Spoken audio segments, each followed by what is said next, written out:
Are you ready to do some myth busting? Nancy Beaubear here with Agape and NEXsteps. And today what I want to do is we're going to join forces and we're going to debunk the top 10 myths about estate planning. The thing about estate planning is even the word estate planning intimidates so many people. People think that they don't need to do an estate plan, especially if they're of modest means. But the reality is that everybody needs to do estate planning. Maybe what we need to do is have a bit more user-friendly term instead of estate planning. Maybe we just need to call it life planning. I call myself a legacy and lifestyle planner, and that's because that's what I truly believe it is, to future-proof your life and make sure that things are in place should anything ever happen to you through death or through incapacity, and make sure that your wishes are honored. And that, at the very base of it, is what estate planning is. It's ensuring that your wishes are adhered to. That has to do with everything. It doesn't mean that you have to have scads of wealth and that you have to set things up in a will and in trusts and everything to make sure that everybody gets everything. Yes, that's a component, whether you have scads of wealth or whether you are of more modest means. But to properly do an estate plan, also make sure that people understand your wishes for things like your health. What happens if you're in an accident or somehow you end up incapacitated and you haven't shared either in a legal document or in a conversation with any of your loved ones what it is that your wishes are?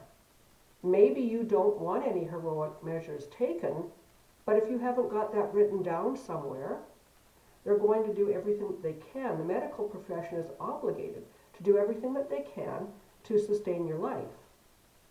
So that's one reason why it's so important that you get these legal documents in place.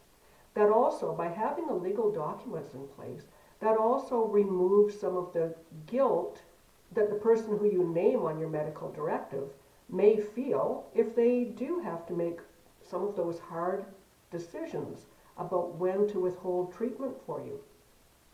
So estate planning encompasses a whole lot of things. And today I wanted to just direct your attention to the top 10 myths. I'm not going to get into all of them here on this video. This video will serve as a bit of an introduction about that, but I've got the whole article on my website. So jump on over to the website, to my blog post, and you can read the whole thing there. And the top one I've just addressed, and that is that you don't need an estate plan unless you're wealthy. And that's just simply not true, as I pointed out, for all those reasons. In addition to that, there are other myths. People don't think that they need a will because they don't have anything to leave behind. But a will is simply writing down what it is that you have so that there aren't any disagreements. It protects things. So you should be making an inventory of what you have, deciding who gets what, and maybe you might even want to gift it sooner than when you're going to pass away. Of course, we don't know when we're going to pass away, but lots of times people will gift money or personal items that mean something. You know, we've all got the heirlooms from our grandparents or our parents that we hold on to, not because necessarily they're valuable, but because of the memories that we treasure because of them.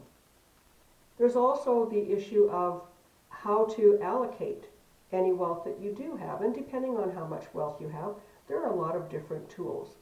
So another one of the myths is that trusts are only for the rich and famous.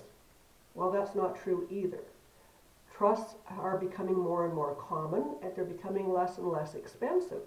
And there's a lot of advantages to setting up a trust. First of all, when you set things into a trust, you don't actually lose possession of those assets. Your assets are put into that trust with the beneficiaries named, and that not only can be a very tax efficient strategy, but it also, especially if you have business dealings, that maybe will be leaving your beneficiaries in a certain circumstance after you pass. By setting things up in a trust, you can protect your beneficiaries, your heirs, from any claims that might be made in the future. I do want to remind everybody, though, that everybody's circumstances are different.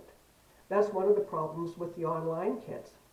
It's great that we have those as an accessible tool, but they have to be executed properly, and it's very important that you get appropriate guidance to know that you're structuring it in a legal and a fair way to avoid any challenges in the future, and to get advice on maybe there being better ways to set up your legacy. Maybe you do need a trust. Maybe you do need to name beneficiaries.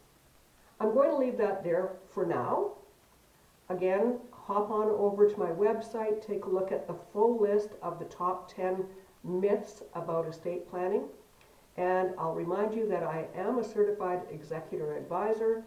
That does not mean that you have to wait until somebody passes away. I can help give you guidance. I can help you structure your legacy plan so that when you do go see those trusted advisors, that lawyer, those financial professionals, that tax consultant, that you are well versed and that you have a starting point to discuss your future plans with them.